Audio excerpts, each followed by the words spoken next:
Hello. Today, I'm going to tell you a story about 4 kids: Bobby, Keisha, Molly, and Sam. This morning, each one of them woke up feeling not quite right, but not quite wrong either.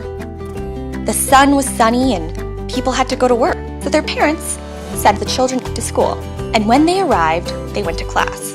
But they all tried to feel quite right.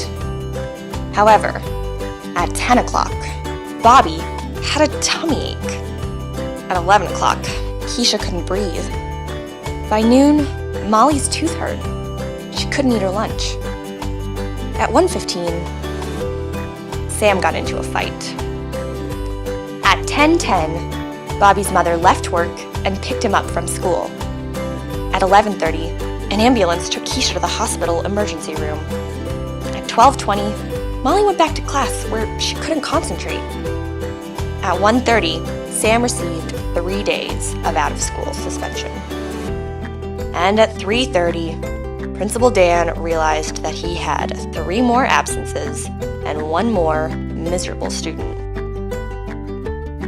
which all adds up to poor attendance, poor test scores, poor graduation rates, and poor outcomes for kids and schools.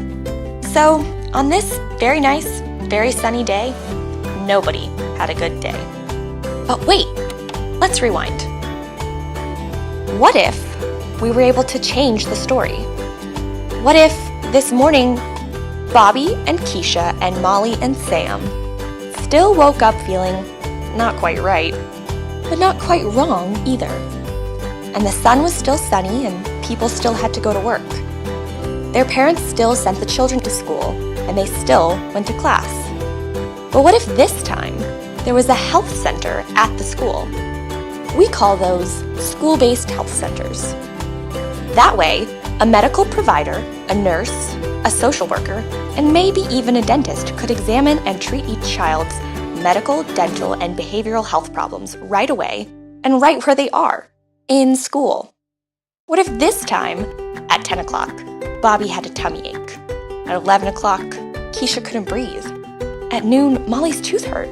She couldn't eat her lunch. At 1:15, Sam felt like fighting. Then what could happen with a school-based health center is this. At 10:10, Bobby sees the nurse who examines him and finds out that his tummy ache is due to missing breakfast.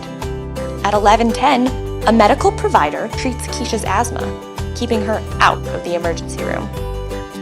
At 12:20, the medical assistant gives Molly a pain reliever and then helps Molly's mom schedule time with the dentist, who will be at the school tomorrow. And at 1:30, Sam receives behavioral health counseling through the licensed clinical social worker.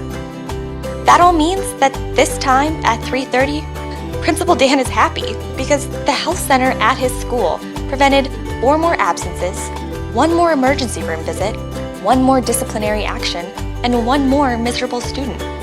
And Principal Dan is extra happy because he knows that now his school is more likely to have higher attendance, higher test scores, higher graduation rates, plus happier teachers and happier and healthier students.